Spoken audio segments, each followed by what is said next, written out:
सभी साथियों को नमस्कार। आइए शुरू करते हैं संविधान में उल्लिखित विभिन्न प्रकार के बहुमत का या मेजॉरिटीज़ का, जिसका विशेष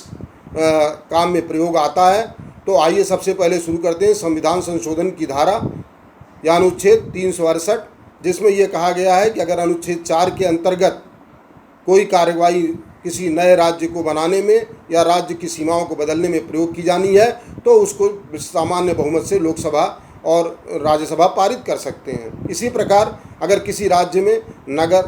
राज्य में विधान परिषद का गठन होना है या विधान परिषद को समाप्त करना है तो संविधान के अनुच्छेद 169 के अंतर्गत पारित प्रस्ताव को लोकसभा और राज्यसभा सामान्य बहुमत से पारित कर देंगे तो वो प्रस्ताव पारित हो जाएगा। सामान्य बहुमत क्या है? सामान्य बहुमत किसी भी सदन में उसकी कुल सदस्य संख्या के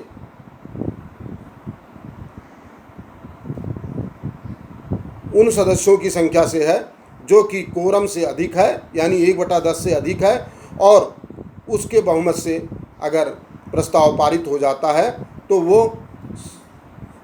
सामान्य बहुमत से प्रस्ताव पारित माना जा सकता है। इसी प्रकार 239A में भी केंद्र शासित प्रदेशों के लिए भी ये व्यवस्था है कि सामान्य प्रस्ताव से ही संशोधन किए जा सकते हैं, लेकिन इस प्रकार के संशोधन को जनरली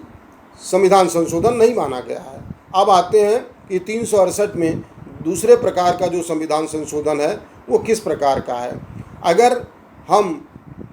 किसी फेडरल ढांचे को, अपने संघीय ढांचे को बदलना चाहते हैं जो कि 6वीं, जो कि 4थी और 7वीं अनुसूची में दिया गया है, या राष्ट्रपति के अधिकार हैं, और इसके अलावा जो दो राज्यों के बीच के जो संबंध हैं, केंद्र और राज्यों के बीच के जो संबंध हैं, उन सबको अगर कोई इंटरफेरेंस करना है, अगर उसमें कोई परिवर्तन करना है जो संघीय ढांचे से संबंधित है, तो ऐसे प्रस्ताव को विशेष बहुमत से पारित किया जाएगा। विशेष बहुमत का अर्थ ये है कि प्रत्येक सदन के कुल सदस्यों की संख्या के आधे से अधिक और उपस्थित और मतदान करने वाले सदस्यों की संख्या का 2/3 से वो प्रस्ताव पारित होना चाहिए, और उसके बाद कुल राज्यों में आधे से अधिक राज्यों द्वारा उसको पुष्टि करनी चाहिए, तब वो प्रस्ताव पारित हो सकता है। इसके अतिरिक्त अन्य जो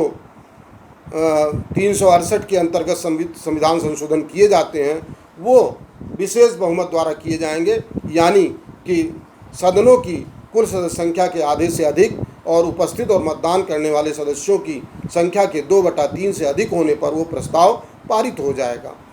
अब आते हैं कि राष्ट्रपति के ऊपर जब महाभियोग का प्रस्ताव लगाया जाता है उसमें किस प्रकार के बहुमत की आवश्यकता होती है। तो साथियों, इसमें सबसे कठिन बहुमत की आवश्यकता होती है और केवल संविधान के उल्लंघन के लिए राष्ट्रपति के ऊपर महाभियोग लगा करके उसको हटाया जा सकता है, और इसके लिए संसद के दोनों सदनों के 2/3 सदस्यों द्वारा प्रस्ताव पारित होना चाहिए, और इसकी अलग से प्रक्रिया है। लेकिन जहाँ तक बहुमत का प्रश्न है, कुल सदस्य संख्या की, चाहे वो लोकसभा हो और चाहे वो राज्यसभा हो, उसके 2/3 से अधिक संख्या से प्रस्ताव पारित होना चाहिए, तभी राष्ट्रपति को हटाया जा सकेगा। अब आते हैं कि उच्चतम न्यायालय और उच्च न्यायालय के जजों को कैसे हटाया जा सकता है। इन जजों को हटाने के लिए विशेष बहुमत की आवश्यकता होती है। इसका मतलब अगर कोई भी आरोप लगा है तो दोनों सदनों द्वारा इस प्रस्ताव को पारित होना चाहिए और विशेष बहुमत से पारित होना चाहिए, जिसका आशय यह है कि उस सदन की सदस्य संख्या के आधे से अधिक और उस सदन के सदस्य संख्या में मतदान करने वाले और उपस्थित सदस्यों की संख्या के 2/3 से वो प्रस्ताव पारित होना चाहिए। इस प्रकार का प्रस्ताव दोनों सदनों से पारित होना चाहिए, तभी उच्च न्यायालय और उच्चतम न्यायालय के न्यायाधीशों को पदों से हटाया जा सकता है। इसी प्रकार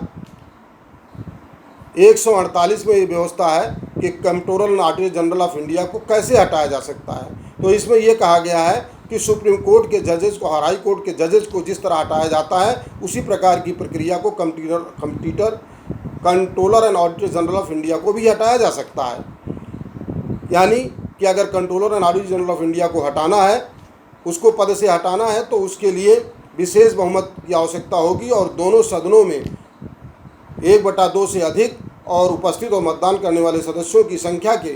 2/3 लोगों द्वारा वो प्रस्ताव पारित होना चाहिए। अब हम आते हैं कि अगर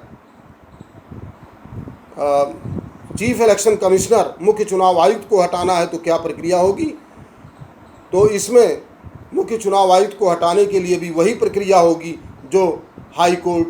और सुप्रीम कोर्ट के जजेस को हटाने के लिए प्रक्रिया है। इसका मतलब ये है कि अगर चीफ इलेक्शन कमिश्नर या मुख्य चुनाव आयुक्त को हटाना है पद से तो इसके लिए संसद के दोनों सदनों में प्रस्ताव विशेष बहुमत से पारित होना चाहिए, जिसका अर्थ ये है कि वो प्रस्ताव लोकसभा के कुल सदस्यों की संख्या के 1/2 से अधिक और उपस्थित और मतदान करने वाले सदस्यों की संख्या के 2/3 से पारित होना चाहिए। और इसी प्रकार राज्यसभा के कुल सदस्यों की संख्या के 1/2 से अधिक और उपस्थित और मतदान करने वाले सदस्यों की संख्या के 1/2 से अधिक से पारित 2/3 से पारित होना चाहिए। धन्यवाद।